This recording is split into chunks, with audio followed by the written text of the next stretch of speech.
Selamat datang di Alur Donghua. Sebelum mendengarkan, jangan lupa subscribe, like, komen, dan share ya, biar Mimin tambah semangat. Selamat mendengarkan. Tak seorang pun berani melanggar aturan tanah suci, termasuk para bupati ilahi dari 6 kerajaan dewa. Namun, ada satu pengecualian. Satu orang yang keberadaannya berada di atas semua aturan.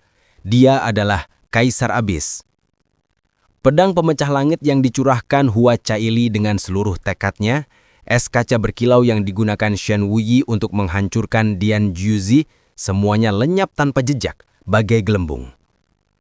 Sementara semua orang menatapnya dengan ekspresi tercengang, ia perlahan menurunkan tangannya dan berkata, "Tubuh indah dan hati menciptakan kaca berkilap.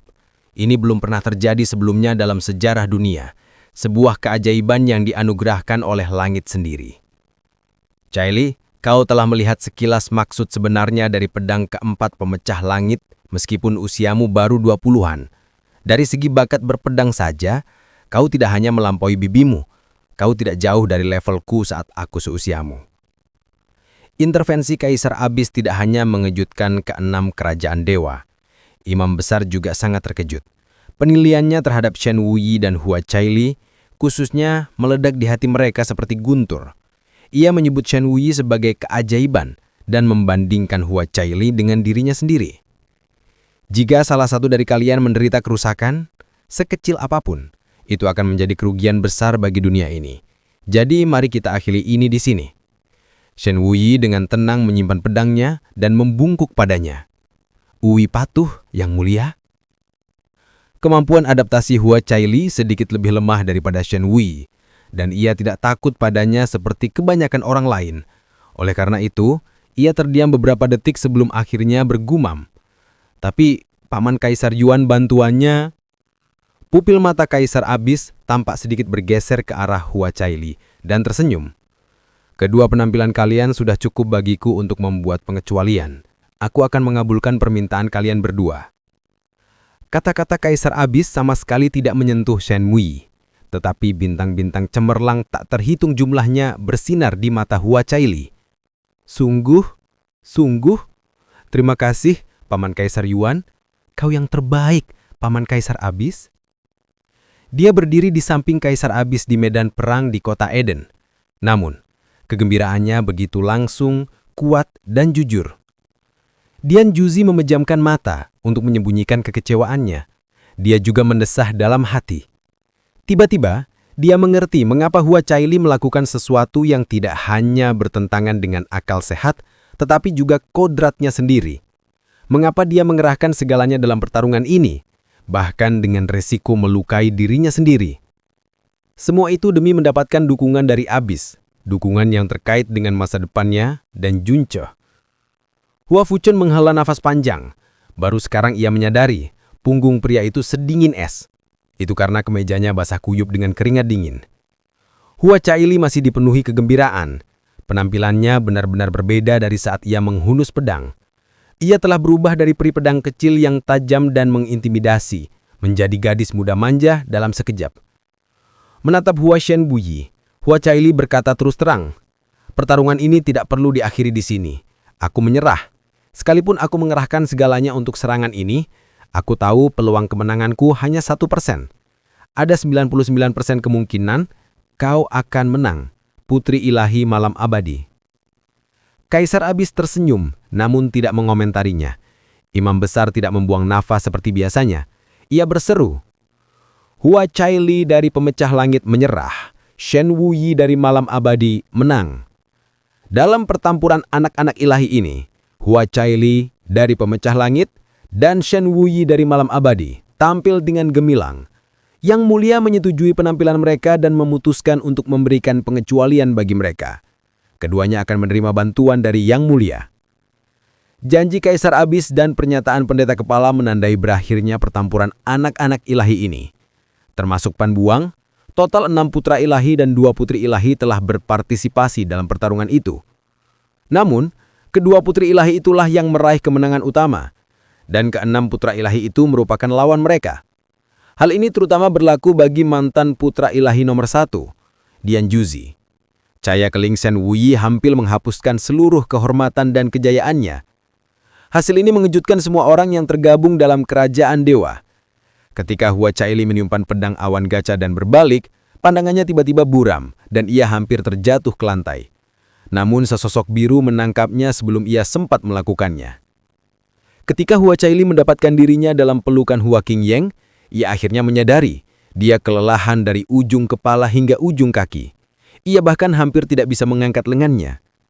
Hua Fuchen berada tepat di belakang Hua Qingyang. Melihat wajah putrinya yang pucat pasi, namun tetap senyum lebar, ia akhirnya tak kuasa memarahinya. Ia hanya bisa mengumpat dalam hati, ini semua salah anak nakal itu. Sementara itu, Hua Qingyang dengan seksama memeriksa kondisi Hua Cai dengan energi mendalamnya. Baru setelah memindai seluruh tubuhnya, ia merasa rileks. Intervensi Kaisar Abyss yang tepat waktu telah mencegah pedang keempat pemecah langit dilepaskan, sehingga pada akhirnya tidak berbalik arah bagi Hua Caili. Namun pedang itu masih terlalu berat baginya untuk diciptakan, sehingga ia berada dalam kondisi kelelahan fisik dan mental yang parah saat itu. Jika Hua Caili telah melepaskan pedang dalam kondisinya saat ini, Hua Qingyang tidak berani membayangkan hasilnya. Ia segera menggendong Hua Caili dan membawanya kembali ke formasi kerajaan Dewa Pemecah Langit. Pada saat yang sama, 7 penguasa pedang pemecah langit menyerbu dan mengepungi Hua Caili dengan 7 energi pedang lembut. Mereka memulihkan energi dan auranya yang terkuras dengan kecepatan yang luar biasa. Kamu tidak akan melakukan hal seperti ini di Fusa. Meskipun tekadnya belum kuat, Hua Fuchen akhirnya memutuskan untuk menegurnya. Aku mengerti ayah, aku tidak akan melakukan ini lagi di Fusa. Hua Caili menjawab dengan patuh dan rendah hati, namun keangkuhan segera menguasainya saat ia menyatakan, "Tapi, kamu tidak dapat menyangkal bahwa aku berhasil karena pedang ini." Dia mengakui kesalahannya dalam satu kalimat untuk merendahkannya di kalimat berikutnya. Hua Fuchen menutupi wajahnya dengan satu tangan sebelum menatap Yunce yang jauh dengan tatapan tajam. Hua Qingyang berkata dengan takjub dapur, "Selain mendapatkan dukungan dari Kaisar Abyss, apakah kamu yakin kamu tidak memikirkan hal lain saat kamu mengabaikan segala kehati-hatian?" Tidak, Hua Caili memalingkan wajah dan tegas menolak mengakui apapun. Pada saat inilah, Sha'ing akhirnya kembali dari luar. Ia bingung melihat pemandangan yang aneh itu. Xian Yue berkata perlahan, "Pertempuran anak-anak ilahi telah berakhir. Shen Wuyi mengalahkan Dian Jiuji. Meng Jianxi menolak bertarung dan menyerah. Dan Kaisar Abyss sendiri secara pribadi menghentikan pertarungan Shen Wuyi dan Hua Caili. Setelah berjanji untuk membuat pengecualian dan memberikan dukungannya kepada mereka berdua, Hua Caili menyerah dalam pertarungan." Penjelasannya singkat, tetapi cukup untuk menumpuk lapisan keterkejutan di wajah Shahxing. Butuh waktu yang sangat lama sebelum ia tersadar. Baru sekarang, Xian Yue dengan santai mengeluarkan batu citra mendalam dan menyerahkannya kepada Shahxing. "Aku sudah mengukir semua yang kau lewatkan. Kau seharusnya berterima kasih pada aku atas pandangan jauhku. Kalau tidak, kau pasti melewatkan beberapa adegan paling menakjubkan yang pernah terjadi dalam sejarah Abyss." Di pihak kerajaan dewa yang tak terbatas, Dian Rahu mengelus jenggot panjangnya dengan ekspresi setuju dan senyum lebar. Amarah yang mencengkeramnya setelah Dian Jiuji dipermalukan setelah kekalahannya, tampaknya telah sepenuhnya terlupakan. Caili tampak begitu lembut dan berwatak lembut seperti orang normal. Aku tak menyangka dia mampu berbuat sejauh ini demi kehormatan Jiuji. Belum lagi bakat pedangnya yang bahkan melampaui Qingying. Seperti yang kuduga, dari menantu perempuanku. Pria itu tertawa riang ketika ia mencapai akhir kalimatnya. Ia tidak menyadari bahwa Dian Sansi memasang ekspresi muram dan buruk di belakang punggungnya. "Kakak Jiuji." Ia menatap Dian Jiuji dengan hati-hati. Ia ingin mengatakan sesuatu untuk menghibur adiknya, tetapi ia tak tahu harus berkata apa. Namun, Dian Jiuji menggelengkan kepala dan bersenyum tipis. Senyum itu tampak seperti melepaskan. Semakin ia bersikap seperti ini, semakin sakit hati Dian Sansi. Lama-kelamaan, rasa sakit itu semakin menjadi-jadi hingga ia hampir tak mampu menahan reaksinya. Tanpa berpikir panjang, ia menoleh ke arah Yunce. Yang mengejutkannya, tatapan mereka secara kebetulan bertemu lagi. Alis Yunce melengkung ke bawah dan sudut mulutnya terangkat ke atas. Ia tersenyum penuh ejekan, kesombongan, dan penghinaan. Tepat setelah itu, Yunce dengan santai memalingkan muka dari Dian Sansi, seolah menatapnya sedetik pun hanya membuang-buang waktu dan tenaga. Namun, tepat saat wajahnya berbalik, Dian Sansi dengan jelas melihat mulut Yunce membuka dan menutup. Kata yang ia ucapkan tanpa suara adalah menyedihkan. Saat itu, setiap tetes darah di dalam tubuhnya mengalir deras ke kepalanya. Wajah dan lehernya memerah, seolah-olah berlumuran darah. Bahkan penglihatannya pun kabur. Keinginan untuk membocorkan segalanya agar ayah mengamuk tak terkendali, Kaisar Abyss menjatuhkan penghakiman ilahi dan Yunce dan Hua Caili kehilangan segalanya, mengancam menghancurkan hatinya dari dalam. Ia teringat konsekuensi dari tindakan itu dan peringatan Dian Juji yang terdengar lebih seperti permohonan. Beberapa tarik nafas kemudian, akhirnya ia mengetupkan gigi dan menguasai diri. Rasa malu, amarah, kebencian, ketaengganan. Sedikit demi sedikit, ia paksakan semuanya hingga ke tenggorokan. Itulah satu-satunya yang bisa ia lakukan. Meskipun dengan segenap tekadnya, tenggorokannya terasa sedalam mungkin untuk membendung emosinya. Meskipun ia menahan emosinya, mustahil ia bisa menelannya seperti yang telah ia lakukan berkali-kali sebelumnya. Akibatnya, semua amarah, penghinaan, dan kebencian ini tertahan di tenggorokannya seperti sejuta butir tulang ikan. Terasa begitu tidak nyaman hingga setiap tarikan nafas terasa seperti setahun. Ini adalah bentuk siksaan dan penyiksaan yang tak pernah ia bayangkan bisa terjadi sampai saat ini. Dia hampir mencapai batasnya. Gumam Yunce santai dalam hati. Dian Sansi, tanya Li Suo. Iya, Yunce menjawab. Saat ini, bahkan tusukan kecil pun berpotensi membuatnya meledak. Akal sehatnya akan lenyap, dan dia akan menghancurkan dirinya sendiri kapanpun, dimanapun, atau dalam keadaan apapun. Li Suo berbisik, pertempuran anak-anak ilahi sudah berakhir. Kesempatan yang kau butuhkan akan diberikan kepadaku oleh Kaisar Abyss sendiri. Siapa tahu, dia mungkin lebih putus asa daripada aku. Li Suo pun gagal paham. Kaisar Abyss menunggu sampai Hua Caili cukup pulih sebelum bertanya, "Jadi, apa hadiah yang kau inginkan, Caili?" Sambil tersenyum, Hua Caili membungkukkan badannya sebelum berkata tanpa rasa takut, "Hadiah yang kuinginkan sedikit istimewa, Paman Kaisar Abyss. Bolehkah aku menceritakannya secara pribadi?" Kaisar Abyss tersenyum. "Tentu saja. Tapi, apa kau tidak khawatir orang ini akan mengingkari janjinya tanpa saksi?" "Tidak akan. Terima kasih sebelumnya, Paman Kaisar Abyss." Hua Caili memberi hormat lagi sebelum melangkah ke belakang Hua Qingying sambil tersenyum. Selanjutnya, Kaisar Abyss mengalihkan pandangannya ke Shen Wuyi. "Apa hadiah yang kau inginkan, Shen Wuyi?" Shen Wuyi menjawab dengan cepat dan ringkas. "Yang mulia, Wuyi ingin memasuki zona terlarang Dewa Tidur." Kata-katanya mengejutkan semua orang. Gelombang kejut energi mendalam yang tak wajar menyapu tandu hitam pekat, tempat bupati ilahi tanpa cahaya bersemayam, bercampur dengan amarah yang begitu kentara. Jelas, permintaan Shen Wuyi bertentangan dengan keinginannya. "Zona terlarang Dewa Tidur? Tempat macam apa itu?"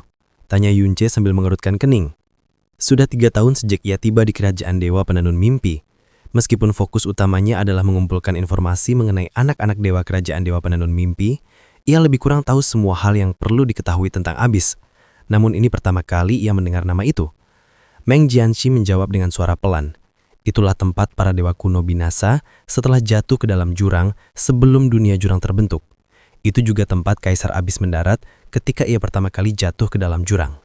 Konon, sebagian besar dewa sejati kuno dan dewa iblis yang musnah di awal mula telah dirusak oleh debu Abyss purba dan berubah menjadi hantu Abyss. Kemudian, setelah Kaisar Abyss menciptakan dunia jurang, kuburan para dewa disegel dan diberi nama zona terlarang Dewa Tidur. Saya tidak pernah pergi ke zona terlarang Dewa Tidur. Sebelumnya, jadi pengetahuan saya tentangnya sangat sedikit. Namun menurut catatan Hala Huangji, konsentrasi debu Abyss di zona terlarang Dewa Tidur sebanding dengan wilayah dalam kabut tak berujung, meskipun tidak berada di dalam kabut tak berujung. Selain itu, di sana terdapat jauh lebih banyak hantu Abyss daripada binatang Abyss. Dan setiap hantu Abyss bisa jadi leluhur atau dewa penghuni Abyss. Kaisar Abyss mungkin menyegel wilayah itu dan menamakannya zona terlarang demi menghormati leluhur dan dewa-dewa semua orang. Kalau tidak salah, tempat itu dibuka kurang dari 20 kali sejak ditetapkan sebagai zona terlarang. Kalau begitu, mengapa Shen Wuyi menyanyiakan kesempatan berharga untuk pergi ke tempat seperti itu? Meng Jianxi berpikir sejenak sebelum menjawab. Dewa sejati kuno tak terhitung jumlahnya telah menemui ajal mereka di tempat itu. Mengingat keilahian mereka, Bahkan debu abis purba pun seharusnya tidak dapat melenyapkan mereka dengan segera. Mungkin mereka telah meninggalkan warisan atau harta karun luar biasa sebelum kematian mereka, dan Shen Wuyi tertarik dengannya. Jawaban Meng Jianxi ragu-ragu dan lambat. Jelas dia hanya mengeban. Kaisar Abis terdiam, namun keheningan itu hanya berlangsung 2 tarikan. Nafas. Ia mengangguk. Diizinkan. Namun, tambahnya, zona terlarang Dewa Tidur hanya dibuka sekali dalam waktu yang sangat lama. Akan sia-sia jika hanya dibuka untuk 1 orang. Zuyan. Kaisar Abis mengambatkan, tanda buka formasi penembus kekosongan ke zona terlarang Dewa Tidur 20 jam kemudian. Setiap kerajaan dewa diizinkan mengirim 1 junior ke tempat itu. 5 kerajaan dewa lainnya tampak sangat gembira dengan perintah Kaisar Abis. Ia tidak hanya memberikan mereka hadiah, tapi juga secara halus membuat mereka berhutang budi kepada Shen Wuyi. Terima kasih telah mengabulkan permintaan saya, Yang Mulia. Shen Wuyi tidak berkeberatan. Ia juga tampak tidak senang karena permintaannya dikabulkan. Ia mundur dalam diam dan tak tahu arah kemana pergi. Kaisar Abis mengumumkan tanah suci abadi sudah dekat dan pertempuran anak-anak ilahi sudah berakhir. Sekarang saatnya Kaisar Abis berpamitan dan pendeta kepala mengumumkan berakhirnya pertemuan tanah suci semester ini. Namun di luar dugaan, Kaisar Abis mengalihkan pandangannya ke formasi kerajaan dewa penenun mimpi. Lalu ia berkata, Kong Chan, aku dengar pembawa dewa sempurna lainnya selain Caeli telah turun ke kerajaan dewamu. Apakah benar itu? Secercah keheranan dan kebingungan terpancar di matanya saat Meng Kong Chen melangkah maju dan kemudian membungkuk. Orang yang Anda sebutkan tak lain adalah putra saya yang ceroboh, Jian Yuan yang mulia. Jian Yuan pernah mengalami tragedi dan hilang selama lebih dari seabad. Namun surga mengasihani penenun mimpi dan mengembalikannya kepada kita. Ia bahkan membangkitkan esensi ilahi yang sempurna setelahnya. Kemarilah Yuan Er. Selain takjub, Meng Kong Chen juga merasa gembira. Jika Meng Jian Yuan bisa berkenalan dengan Kaisar Abis, maka hubungannya dengan Hua Caeli akan lebih mudah. Ini hanya akan menguntungkan masa depannya. Yunce berdiri di samping Meng Kong Chen dan membungkuk dengan sudut yang sama. Yunce dari penenun mimpi memberi salam kepada Yang Mulia. Sudut mata Meng Kong Chen sedikit berkedut. Semua orang juga menunjukkan ekspresi yang agak aneh. Sejak awal, ia bersikeras menyebut dirinya Yunce. Pada dasarnya, semua orang dari 6 kerajaan dewa tahu tentang ini. Namun, bersikeras menyebut dirinya Yunce meskipun Meng Kong Chen baru saja memperkenalkannya sebagai Meng Jian Yuan kepada Kaisar Abis. Kegigihannya tak terbantahkan, tetapi kebodohannya juga tak terbantahkan. Namun, Kaisar Abis sama sekali tidak mempermasalahkannya. Bersinar dengan cahaya ilahi, secercah kerinduan terpancar di wajahnya. Seorang pembawa dewa yang sempurna mungkin tidak muncul sekali dalam 10.000 tahun. 2 orang muncul di era yang sama, sungguh belum pernah terjadi sebelumnya. Orang kegelapan, hati S9 mendalam, 2 pembawa dewa sempurna yang muncul di era yang sama, fenomena luar biasa terus bermunculan silih berganti. Mungkin ini semua pertanda bahwa kita akan segera memasuki tanah suci abadi. Semua orang mendengarkan kata-kata Kaisar Abis dengan tenang. Seorang kaisar tak pernah menyia-nyiakan nafasnya. Ia mengatakan ini karena ada maknanya. Tanah suci abadi sudah dekat. Jadi pertempuran anak-anak ilahi ini mungkin akan menjadi yang terakhir. Sayang sekali jika bintang yang bersinar tidak mendapatkan kesempatan untuk memamerkan cahayanya. Pada titik ini, kehendak Kaisar Abis menjadi jelas bagi semua orang. Menakjubkan, tetapi juga sangat masuk akal. Jika pertempuran anak-anak ilahi ini benar-benar akan menjadi yang terakhir, maka masuk akal jika kedua pembawa dewa yang sempurna mendapatkan kesempatan untuk bersinar di tanah suci ini dan memamerkan kecemerlangannya kepada seluruh dunia. Meng Kong Chen tentu saja senang, tetapi ia tetap bersikap rendah hati dan menjawab, Anda membuat saya takut Yang Mulia, merupakan kehormatan tertinggi bagi putra saya yang ceroboh untuk menerima pujian seperti itu dari Anda. Namun Jian Yuan telah mengembara di dunia selama kurang lebih 1 abad terakhir dan tidak menikmati satupun sumber daya penenun mimpi selama itu pula. Hari ini, ia hanyalah seorang praktisi alam Master Dewa. Saya rasa cahaya kecilnya tidak pantas mendapatkan perhatian Anda atau semua orang. Hahaha, saya harus mengoreksi Anda tentang ini Bupati Dewa tanpa mimpi. Suara Dian Rahu kembali menggema. Jian Yuan Anda adalah seorang pria yang mencapai tingkat keempat di alam Master Dewa dalam 120 tahun tanpa bergantung pada kerajaan dewa. Saya hanya bisa membayangkan betapa hebatnya ia jika ia tidak mengalami kecelakaan dan menghabiskan 1 abad terakhir di penenun mimpi. Dengan jujur, putra saya yang ceroboh Jian Juji tak henti-hentinya menghujani Meng Jian Yuan dengan pujian setelah pertemuan pertama mereka. Ia telah menyebutnya berkali-kali selama beberapa tahun terakhir ini, dan setiap penyebutannya selalu disertai dengan hujan pujian. Saya belum pernah mendengarnya memuji siapapun sebanyak ini selama beribu-ribu tahun. Hal ini saja membuat saya ingin menyaksikan sendiri betapa hebatnya anak ini. Dian Rahu adalah pria yang jujur dan tulus yang tak pernah peduli dengan pujian atau sanjungan kosong. Dian Juji pun tersenyum dan mengangguk sebagai tanda terima kasih. Hua Fuchen juga menggemakan persetujuannya sambil tersenyum. Yunce baru berusia 100 tahun, masih sangat muda dalam hal usia pembawa dewa, jadi tingkat kultivasinya tidak terlalu penting. Karena ia memiliki esensi ilahi yang sempurna, ia pastilah menakjubkan dalam cara yang tidak tertandingi dunia. Keajaiban luar biasa seperti ini pantas untuk merekah di tanah suci ini dan memancarkan cahayanya melintasi jurang. Sahabat-sahabatnya telah memberikan alasan yang tepat untuk mengizinkan pertarungan ini. Jadi Meng Kongchen secara alamiah mengesampingkan keraguannya dan berkata dengan serius, maka penenun mimpi dengan senang hati akan menerima perintah ini. Ia berbalik dan menatap Yunce dengan tatapan yang dalam dan penuh arti. Yuan Kaisar Abis sendiri telah memilihmu untuk tampil. Ini adalah kehormatan dan keberuntungan tertinggi yang bisa seseorang terima. Jadi tunjukkanlah kekuatan seorang pembawa dewa yang sempurna kepada Kaisar Abis dan dunia di puncak mahkota Eden ini. Tidak perlu takut atau khawatir. Lakukan seperti biasa.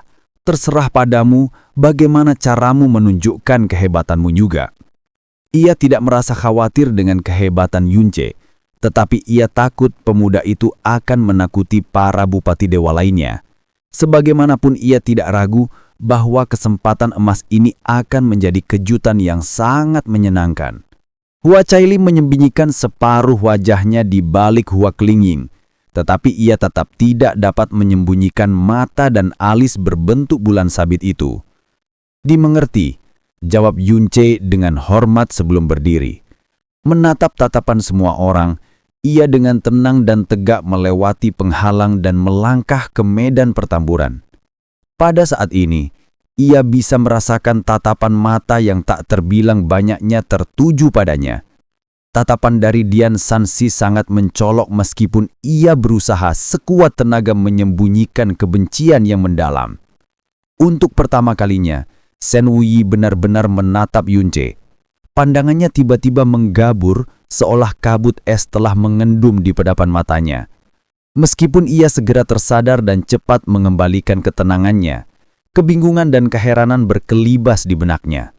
Seorang anak non-dilahi mungkin ini yang pertama dalam pertemuan tanah suci. Sikapnya tenang dan kalem, langkah kakinya rileks dan luwes. Dari para bupati dewa tertinggi hingga junior termuda, tak seorang pun dapat mendeteksi sedikit pun ketegangan atau kegelisahan dari pemuda itu. Ketenangannya tak mungkin dibuat-buat. Itu adalah ketenangan sejati yang merekat ke seluruh tubuhnya dari dalam keluar. Hal ini saja sudah cukup membuat para penguasa kerajaan dewa yang berkumpul merasa takjub dan kagum. Setibanya di pusat medan perang, Yunce berhenti dan mengamati sekelilingnya. Ia tidak melepaskan energi mendalamnya. Sebaliknya, ia berseru, Yunce dari penenun mimpi tanpa malu-malu meminta bimbingan dari rekan-rekannya. Cara terbaik untuk menunjukkan kekuatan seseorang tentu saja adalah melawan seseorang yang setara dengannya. Tentu saja, tindakan Yunce tidak mengejutkan siapapun. Namun, tak seorang pun menanggapi tantangannya bahkan setelah sekian lama. Meskipun Yunce bukan putra dewa penenun mimpi, ia adalah pembawa dewa yang sempurna. Cinta mengkongcan kepada pemuda itu praktis terpancar di wajahnya. Siapa yang bisa menjamin bahwa ia tidak akan menjadi putra dewa penenun mimpi di masa depan? Saat Yunce menantang sebagai putra non-dewa, satu-satunya yang bisa menjawab tantangannya tentu saja adalah anak-anak non-dewa lainnya, khususnya seorang junior kerajaan dewa di generasi yang sama dengannya. Namun, kalah hanya akan membuat mereka malu dan menjadikan mereka batu loncatan bagi sang pembawa dewa yang sempurna. Dan jika menang, konsekuensi menang jauh lebih buruk daripada kalah. Mereka tidak hanya akan menyinggung putra ilahi penenun mimpi di masa depan, tetapi secara tidak langsung juga akan merendahkan seluruh kerajaan dewa penenun mimpi. Bahkan, Kaisar Abyss yang pertama kali mengusulkan pertunjukan ini mungkin akan kecewa dengan hasil seperti itu. Lagi pula, meskipun Mengkongcan telah berusaha sekuat tenaga untuk mencegah penyebaran peristiwa yang terjadi selama upacara penganugerahan putra ilahi penenun mimpi 3 tahun lalu, ia tetap tidak berhasil membungkam para penonton. Kabar bahwa Yunce telah dengan mudah dan sendirian mengalahkan banyak praktisi mendalam setingkatnya telah lama menyebar ke kerajaan lain. Saat keheningan mulai menyelimuti, imam besar berseru dengan suara memekakkan telinga. Jika tak seorang pun menerima tantanganmu, maka aku akan memberimu hak yang sama seperti yang dinikmati anak-anak ilahi selama pertempuran anak-anak ilahi. Kau boleh menantang siapapun yang kau mau, dan lawanmu tak boleh menolaknya. Jelaslah bahwa imam besar menyetujui keinginan Kaisar Abyss. Terima kasih pendeta Kepaha, jawab Yunce acuh tak acuh sambil membungkuk sebelum menatap kerumunan. Tubuhnya bergerak seirama dengan tatapannya saat ia menyapu seluruh ruangan. Matanya bergerak sangat-sangat lambat dan tatapannya terpaku pada setiap orang untuk beberapa saat sebelum beralih ke yang berikutnya. Jelaslah, ia sedang mengevaluasi semua orang dengan cermat dan teliti. Dari kerajaan dewa bintang dan bulan, ke kerajaan dewa kupu-kupu hantu, ke kerajaan dewa pemecah langit, dan akhirnya kerajaan dewa tanpa batas, hal itu tak berubah hingga akhirnya tatapannya tertuju pada Dian Sansi. Saat itu, ia terkejut seolah menyentuh sesuatu yang kotor dan langsung mengalihkan pandangan.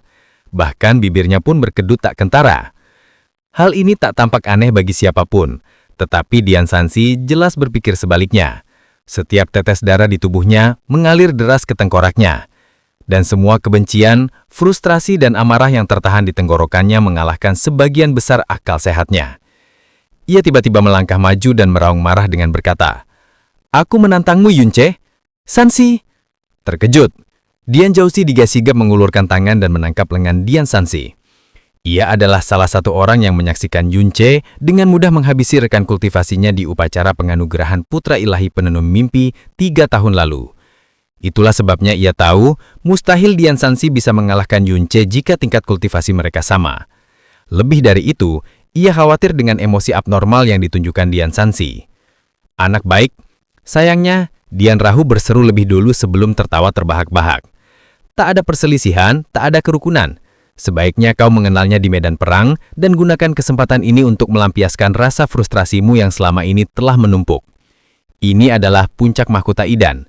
Kata-kata yang pernah terucap tak dapat ditarik kembali, lebih dari tempat lain. Maka, Dian Zhaoxi hanya punya pilihan untuk berbisik selembut mungkin.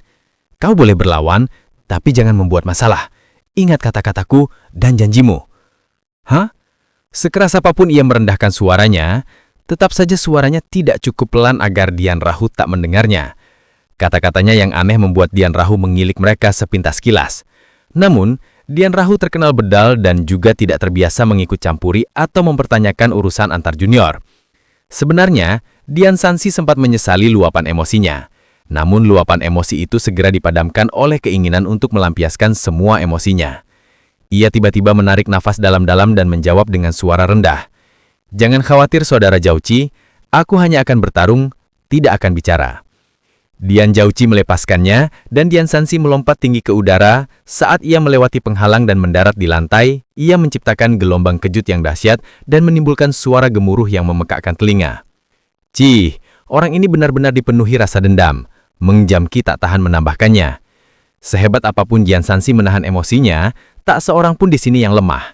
Semua orang dengan mudah merasakan kebencian dan amarahnya yang membara. Namun, tak seorang pun terlalu memikirkannya. Dian Zhaoqi adalah saudara sekaligus guru bagi Dian Sansi. Orang yang paling ia kagumi dan hormati dalam hidupnya adalah Dian Zhaoqi. Semua orang tahu hal itu. Namun hari ini, Dian Zhaoqi yang mantan putra dewa nomor 1 telah menderita kekalahan telak dan kehilangan seluruh aura ketangguhannya. Ia bahkan dihina habis-habisan oleh Bupati Dewa tanpa cahaya. Tentu saja ia akan marah dan dendam. Itulah sebabnya semua orang di tempat kejadian, termasuk anggota kerajaan Dewa Tanpa Batas, berpikir bahwa Dian Sansi hampir kehilangan ketenangannya beberapa kali karena tragedi Dian Zhaoqi. Mereka juga percaya bahwa alasan ia menantang Yunce adalah karena ia ingin melampiaskan emosinya. Sambil menyipitkan matanya sedikit, Yunce membalas tatapan penuh kebencian Dian Sansi dengan tanpa sedikit pun rasa takut. Namun dalam hatinya, ia bersolok dan berkata, "Lihat, sudah kubilang ini akan terjadi." Liso berbisik, "Di luar kediaman Dewa Lingxiang, ketika kau melihat Dian Zhaoqi dan Dian Sansi mendekat, apakah itu benar-benar hanya keputusan mendadak?" Tentu saja, Yunce menjawab dengan santai. Ada banyak cara yang bisa kulakukan, dan kebetulan aku menemukan metode yang paling tepat. Tentu saja, aku harus memanfaatkan kesempatan ini tanpa ragu. Dan karena aku telah memilih metode ini, tentu saja aku harus memaksimalkan apa yang bisa aku dapatkan darinya. Sayang sekali kalau tidak, kan? Sesuai. Benar, Aula Xuanji menilai Dian Sansi agak naif dan kekanak-kanakan. Selain itu, ia dikatakan sangat bergantung pada Dian Zhaoqi dan menghormatinya. Li Shuo tetap diam sebagai jawaban. "Itu kamu, saudara Sansi." Yunce tersenyum ramah pada pria itu. Tak seorang pun kecuali Dian Sansi yang tahu betapa dalamnya kebencian di balik senyum polosnya itu. "Terima kasih sebelumnya atas bimbinganmu."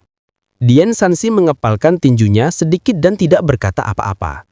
Ia berjanji kepada Dian Zhaoqi bahwa ia hanya akan melawan, tidak berbicara. Ia juga takut kehilangan kendali jika ia benar-benar berbicara. Imam besar mengangkat tangannya, dan cahaya perunggu antik yang familiar kembali berkilauan. Meng Jianjuan dari penenun mimpi berada di level keempat alam master ilahi. Dian Sansi dari Tanpa Batas berada di level ketiga alam kepunahan ilahi. Oleh karena itu, pertempuran ini perlu diimbangi dengan segel amarah mendalam. Namun, perbedaan kultivasi antara kedua lawan terlalu besar. Hal ini akan membutuhkan penindasan dari alam agung. Selain energi mendalam, penindasan fisik seseorang akan disertai beberapa tarikan nafas, rasa sakit yang hebat di seluruh tubuh. Itu bisa diterima. Dian Sansi menjawab dengan suara yang cukup tenang. "Silahkan lakukan, pendeta kepala." Namun, suara yang beberapa kali lebih jelas dan lebih terang darinya berseru, "Saudara Sansi sedang memberiku bimbingannya.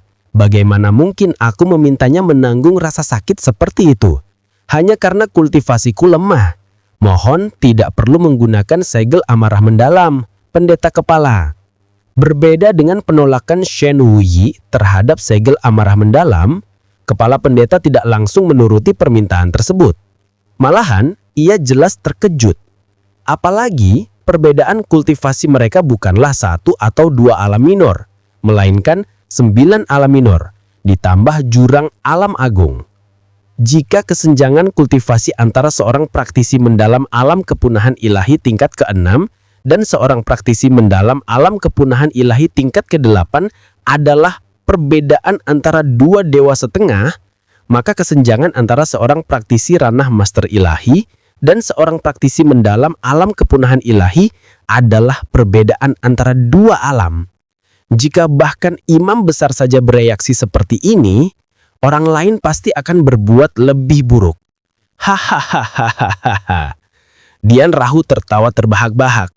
Omong kosong seperti apakah yang dibicarakan anak ini? Dian Zhaoqi tidak tertawa, namun matanya dipenuhi rasa bingung dan takjub. Ia pernah menyaksikan Yunce bertarung sebelumnya. Ia tidak terlalu terkejut jika pemuda itu mampu mengalahkan lawan yang 2 alam minor di atasnya, seperti Shen Wuyi. Namun, ia sama sekali tidak percaya bahwa ia memiliki kekuatan untuk melawan seorang praktisi alam kepunahan ilahi. Apalagi Dian Sansi dengan kekuatan penuhnya yang tidak terbendung. Ayah, apakah itu saudara Yuan? Meng Jianxi tanpa sadar bernoleh ke arah Meng Kongchan, namun mendapati ayahnya tampak sangat tenang. Sebenarnya ia sedang bertukar pandangan penuh arti dengan sang Bupati Dewa Pelukis Hati. Meng Jianxi menghentikan apapun yang hendak dikatakannya dan kembali memfokuskan pandangannya ke medan pertempuran. Kemudian ia memusatkan seluruh jiwanya pada tindakan menonton. Sedemikian rupa sehingga cahaya di sekitarnya dan bahkan suara-suara di telinganya perlahan-lahan menghilang. Pada akhirnya, satu-satunya suara yang dapat ia dengar dengan jelas hanyalah detak jantungnya yang cepat. Mungkinkah dia, seorang praktisi ranah master ilahi, benar-benar bisa bertarung melawan alam kepunahan ilahi? Apakah dia serius? Di sudut lain, wajah Shaxing juga dipenuhi ketidakpercayaan. Sepertinya ia tidak bercanda. Ini juga bukan waktu atau tempat yang tepat untuk bercanda. Xian Yu mengamati ekspresi Yunce dengan alis berkerut dan kebingungan.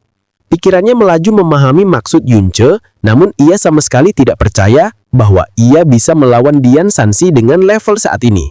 Bahkan jika itu hanya pertarungan 1 lawan 1. Wu Shenxing dan Wu Shenyu juga saling bertukar pandang dengan ekspresi yang aneh. Cih, pembawa dewa sempurna ini bangsat, dia sudah gila. Pan Bujuo menyembunyikan dengusannya. Sementara bekas luka buruk rupa masih ada di wajah kanannya. Pan Yusheng melirik wajah Meng Kongchan dengan sedikit kerutan. Sang imam besar mengepalkan jarinya, dan segel amarah mendalam pun hancur begitu saja. Kalau begitu, segel amarah mendalam tidak akan digunakan. Pertarungan ini akan mengikuti aturan yang sama dengan pertarungan anak-anak dewa. Mulai!